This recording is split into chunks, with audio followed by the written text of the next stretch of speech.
వాస్తవిధములైన జ్ఞానముతో క్రీస్తు వాక్యము మీలో ఏం చేయాలి? సమృద్ధిగా నిలవాలి. కాబట్టి ఇప్పుడు పాటలు మనం పాడుతున్నప్పుడు ఈ విధానములో ప్రతి పాట ఆత్మ సంబంధమైనదిగా మనం గుర్తించి పాడుతున్నప్పుడు మనం ఎవరిని మహిమపరచగలుగుతున్నాము?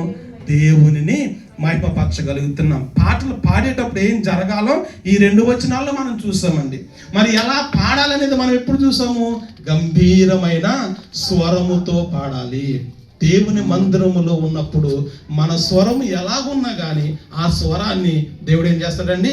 అంగీకరిస్తాడు. బైబిల్లో చాలా మంది పాడారు పాటలు. దావీదు గారు పాడారు, ఏమంటే కోరాహు కుమారులు పాడారు, మోషే గారు పాడారు, చాలా మంది పాటలు పాడారు. వారి స్వరాలు ఎవరి కోసం ఉపయోగించారు?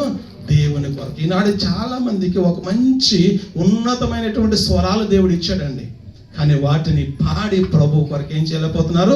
ఉపయోగించలేకపోతా ఉన్నారు. నీకు ఇచ్చిన స్వరాన్ని నీవు దేవుని కొరకు ఉపయోగించలేకపోతే ఇంకా నీవు దేవుని ఆరాధనలో దేవుని ఎలాగ నీవు మహిమపరచబడినట్లు మహిమపరచగలిగినట్లు అన్నది ఆలోచించాలి. కొంతమంది ఆరాధనకు వచ్చి కూర్చుంటారు, పాటలు పాడుతున్నంతసేపు కూడా చాలా మౌనముగా, కనీసం నోరు మెదపరండి. స్తుతి ఆరాధనలో కూడా అంతే. నిజంగా స్తుతి ఆరాధన మనం చేస్తూ ఉన్నప్పుడు మన స్వరము తెరిచి దేవుని ఏం చేయాలి? స్తుతి. కీర్తనకారుడు అంటాడండి, నీ నోటిని బాగుగా తెరువుము, నేను దానిని నింపాను. దేంతో నింపుతాడు ఆయన? ఆయన కృపతో, ఆయన ఆశీర్వాదములతో, ఆయన పరిశుద్ధతతో నింపుతాడండి. యెషయా అంటాడు, వీళ్ళందరూ పాడుతున్నప్పుడు యెషయా అంటాడు, నేను అపవిత్రమైన పెదములు గలవాడని అంటాడండి యెషయా గారు. ఈ పాటలన్నీ నిన్న తర్వాత 6వ అధ్యాయంలో. అప్పుడు దేవుడు ఏమంటాడంటే, తన వాక్కును పంపించి అగ్ని చేత ఆయన పెదవులను కాల్చి పవిత్రపరిచాడండి.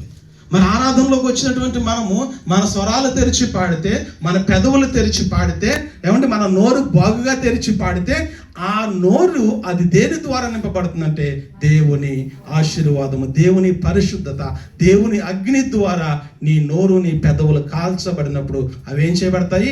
పరిశుద్ధపరచబడతాయి. దేవుడు మనకు నోరు ఇచ్చింది, దేవుడు మనకు స్వరం ఇచ్చింది. ఎందుకోసం? దేవునిని స్తుతించడం కోసం. బైబిల్లో మొట్టమొదటిగా ఒక కవి ఉన్నాడండి, పాట పాడిన కవి. ఎవరో తెలుసా మీకు? మొట్టమొదటిగా పాట పాడిన ఆయన బైబిల్లో ఎవరండి? ఆదాము గారండి. ఏమని పాడాడు? దేవుడు తన భార్యని తీసుకుని వచ్చి నుంచోబెడితే ఏమంటాడండి? చాలా ఉన్నతంగా పాడాడండి. నా ఎముకలలో ఎముక, నా మాంసములో మాంసము, ఇది నరు నుంచి తీయబడింది కనుక నారీ అనబడిన అన్నాడండి. ఏమండి ఎంత ఉన్నతంగా తన భార్యను వర్ణించుకుని పాడాడో ఆలోచన చేయాలి. అంటే ఆ స్వరము, ఆ యొక్క స్థితి ఎవరిచ్చారు? ఆదాముకి దేవుడు ఇచ్చాడండి. దేవుడు తీసుకొని వచ్చి ఇదిగో నీకోసం ఇలా చేశాను అని అన్నప్పుడు ఆయన సంతోషంతో దేవుడు చేసినటువంటి ఆ మేలుకి ఏం చేశాడండి? కృతజ్ఞతగా పాడి తన యొక్క భార్య గురించి దేవునికి తెలియజేసి. చాలా మంది భక్తులు ఉన్నారు పాడినటువంటి వారు, చాలా ఉన్నతమైన రీతిలో పాడారు. కానీ పాడినటువంటి ఎక్కడా కూడా కేవలము ప్రభువును గూర్చి ఆ పాటల ద్వారా ఎదుటి వారికి బోధ కలిగేలాగా అర్థవంతమైనదిగా గంభీర స్వరములతో మాత్రమే పాడబడినట్లుగా మనము బైబిల్ గ్రంథంలో ఆలోచన చేస్తాం తప్ప ఇన్స్ట్రుమెంట్స్ మీద ఆధారపడి పాడినటువంటి వారు ఎవరు కూడా పరిశుద్ధ గ్రంథంలో లేరండి. అప్పుడు లేవండి. పాత నిబంధనలో ఉన్నాయి కొన్ని వాయిద్యాలు. క్రొత్త నిబంధనలోకి వచ్చినప్పటికీ ఏ వాయిద్యము కూడా ఆరాధనలో లేదండి. క్రొత్త నిబంధన అది మొదటి శతాబ్దపు సంఘం యొక్క నమూనా ప్రకారం ఆరాధనలో జరిగినటువంటి కార్యక్రమాలు 5 జరిగినాయండి. ప్రార్థన చేశారు, పాటలు పాడారు, వాక్య పరిచయం చేసుకున్నారు, ప్రభుపాలు చేసుకున్నారు, కానుకలు తీసుకున్నారు. ఈ 5 కార్యక్రమాలు మాత్రమే ఆరాధనలో చేసినట్లుగా చూస్తుంది. ఈనాడు ఆరాధనలో ఎన్నో కొన్ని కార్యక్రమాలు యాడ్ చేసుకుంటూ వచ్చారు. మంచిదే, దానివల్ల దేవునికి మహిమ వస్తే మంచిది. కానీ వాటిని ఆచారబద్ధంగా చేస్తే మాత్రము దానివల్ల అలాంటి ఉపయోగం అనేది లేదు అన్నటువంటి విషయాన్ని ఈరోజు మనము ఆలోచించాలి. కాబట్టి ఇప్పుడు ఈ 2 వచనాల్లో కూడా పౌలు గారు ఉపయోగించిన ఒక మాట ఏంటంటే, మీ హృదయములలో దేవుని గురించి గానము చేయండి అని అన్నాడండి. ఈ హృదయములలో దేవుని గురించి గానం చేయటం ఎలాగా అనే దాని గురించి మనం జాగ్రత్తగా ఆలోచన చేస్తూ ఉన్నప్పుడు, జాగ్రత్తగా మనం గమనిస్తూ ఉన్నప్పుడు చాలా మంది భక్తుల యొక్క జీవితాలు కూడా హృదయంలో దేవుని స్తుతించినటువంటి వారు ఉన్నారు, హృదయంలో పాడినటువంటి వారు ఉన్నారండి. పాటల ద్వారా ఎన్నో గొప్ప కార్యాలు జరిగినటువంటి స్థితి ఉందండి. ఇశ్రాయేలు ప్రజల్ని మోషే గారు నడిపిస్తున్నప్పుడు వారికి ఏమడ్డు వచ్చినాయండి? ఎరుకో గోడలు అడ్డొచ్చినాయండి. ఎరుకో గోడలు అడ్డొచ్చినప్పుడు దేవుడు వారికి ఇచ్చినటువంటి సూచన సలహా ఏంటంటే, మీరు 7 మార్లు ఎరుకో గోడల చుట్టూ స్తుతించుచు తిరగండి. వారు ఏం చేశారు? కేవలము పాడుచు దేవుణ్ణి స్తుతించుచు ఆ గోడల చుట్టూ తిరిగారు. ఎరుకో గోడలు ఏమైపోయినాయండి? కూలిపోయినాయండి. అంటే పాటలకి అంత ప్రాధాన్యత ఉందండి. కానీ దేవుడు మనకిచ్చిన స్వరాలని ప్రభు కోసం ఉపయోగించలేకపోతే మాత్రము మనకి దానివల్ల ఎలాంటి ఉపయోగము లేదు. మనం ఇక్కడ గురించిన అసలు సంఘాల్లో సోలో సాంగ్స్ లేవండి. తెలుసా మీకు ఆ విషయం? వాక్య ప్రకారంగా సోలో సాంగ్స్ లేవండి సంఘాల్లో. ఇక్కడ చెప్పినటువంటి మాట ఏంటండి? ఒకరినొకడు కీర్తనలతోనూ ఆత్మ సంబంధమైన పద్యములతోనూ హెచ్చరించుకోండి, అంతే. ఒకరినొకరు అంతే.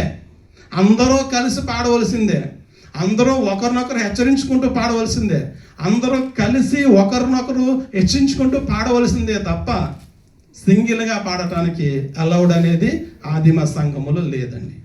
ఓకేనండి. సో ఇలాగ ఆలోచన చేస్తే ప్రతి మాటని కూడా వాక్యంలో మనం పరిశీలన చేస్తే, బైబిల్ గ్రంథాన్ని జాగ్రత్తగా చదివి ఆలోచన చేస్తే ఎన్నో విషయాలు మనకి అర్థమవుతున్నాయి.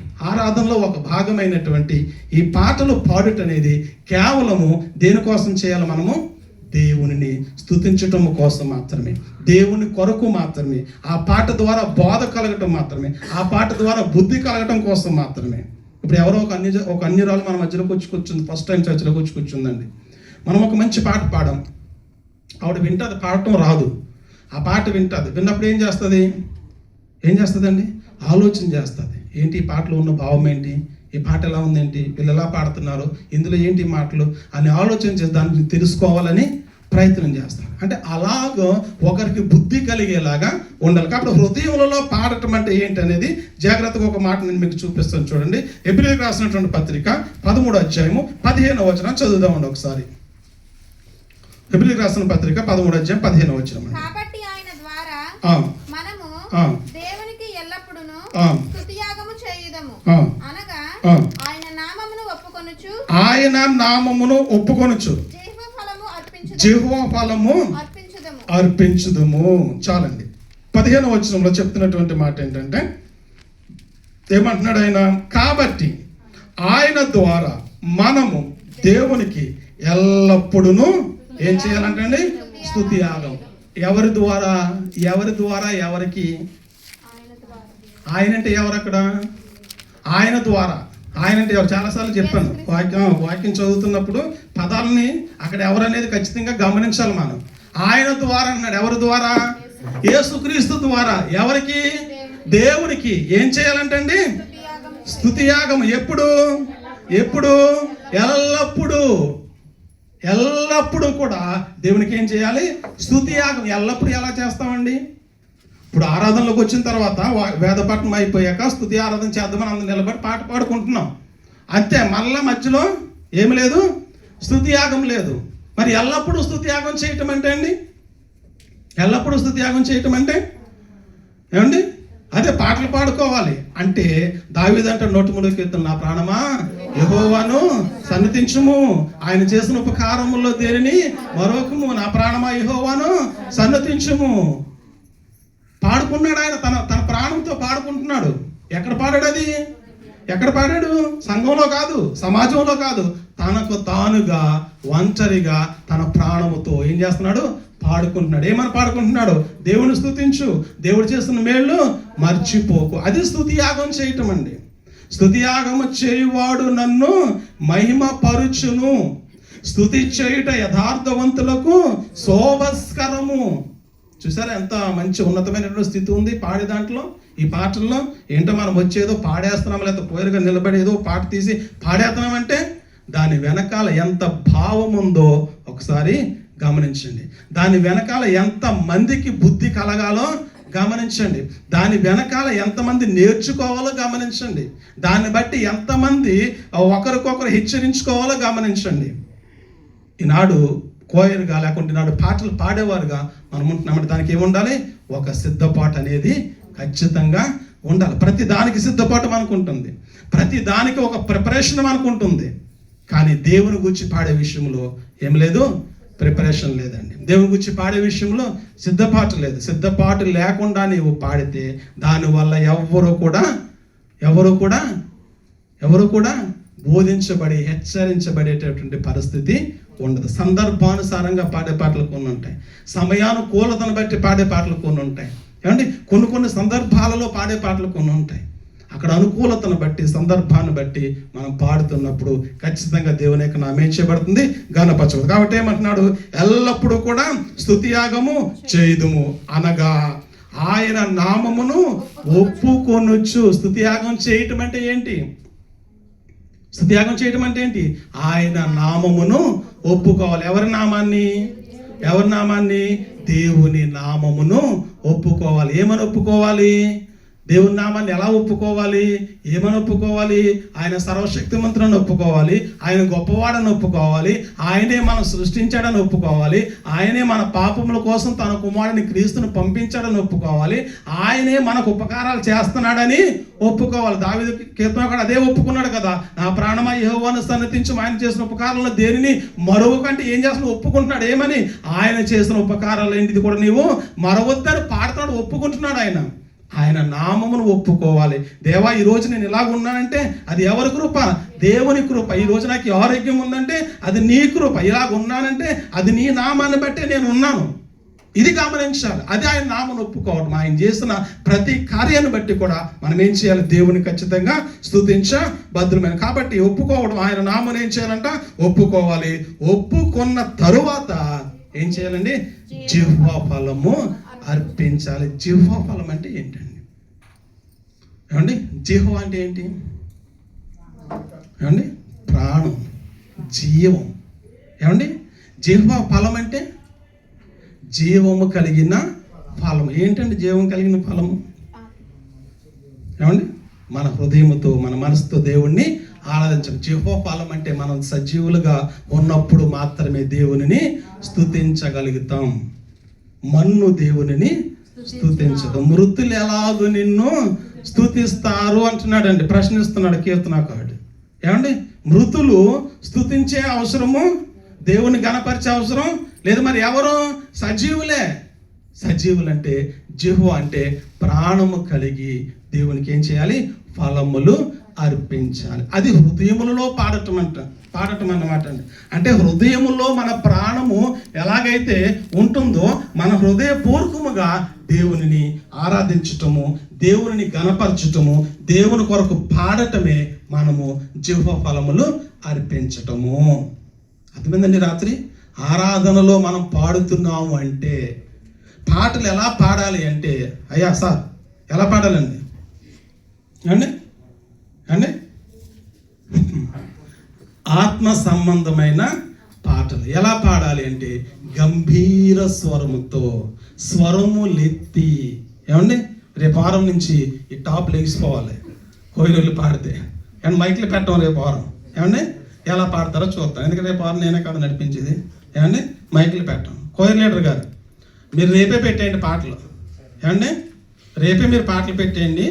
ఆ పాటలో వారం అంతా ప్రాక్టీస్ చేయండి. ఇంకో మాట తెలుసండి, నిజంగా మీరు పాటల విషయంలో చాలా నిర్లక్ష్యం చేయాలి. నాకు చాలా బాధ కలుగుతుందండి. కోయిరోళ్ళు అండి ఏమనుకోవద్దండి, ఈయనేంటి ఇలా తిట్టాను అనుకోవద్దండి. కోయిరోళ్ళు పాటల విషయంలో చాలా బాధ కలుగుతుంది. ఎందుకంటే మనం దేవుని ఈ రీతిలో స్తుతించాలండి. ఏ రీతిలోనూ ఆయన చేసిన ప్రతి దానిని బట్టి మన హృదయపూర్వకముగా మన స్వరములెత్తి గంభీరముగా దేవుని స్తుతించాలండి. అలా స్తుతించాలంటే మనకేముండాలి? కోయిరుగా ఒక రకమైన ప్రిపరేషన్ ఉండాలండి. రేపు పనికి వెళ్ళాలంటే ఏం చేస్తామండి? రేపు 4 గంటలకి పనికి వెళ్ళాలి. ఆ మేడం అన్నం పెట్టదు, ఏమీ పెట్టదండి. ఏం చేస్తామండి? జాన్సమ్మ గారు ఏం చేస్తారండి? ఈరోజు వండేసుకొని ఏదో ఆమ్లెట్ ఏదో వేసుకొని బాక్స్ సర్దేసుకొని పెట్టేసుకుంటాం. ఎందుకు?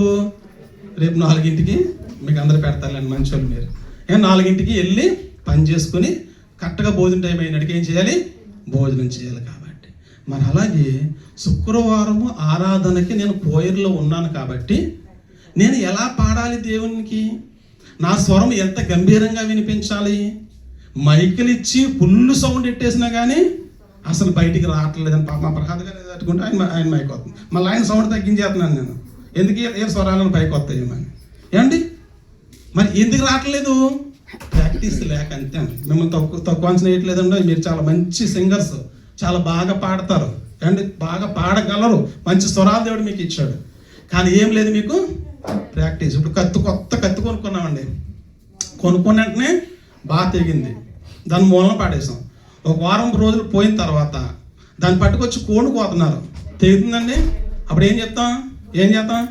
మొన్న కొన్న కొత్తది ఇది తెగటలేదని తిట్టుకుంటారు, లేదా దానికి పదును పెడతారా? పదును పెడతామండి. ఏమండి మరి అలాగే మన స్వరాలకి ఎందుకు పదును పెట్టట్లేదు? ఏమంటే అలా సంఘంలో నేను దేవుని కొరకు పాడాలి, ఈ పాటలు పాడాలి, ఇలా పాడాలి అని ఎందుకు ప్రిపరేషన్ లేదు? ఎందుకు సిద్ధపాటు లేదు? ఉన్నవాళ్ళు మానేస్తున్నారంటే మానేసే వాళ్ళు మానేనివ్వండి, ఉన్నవాళ్ళు పాడండి.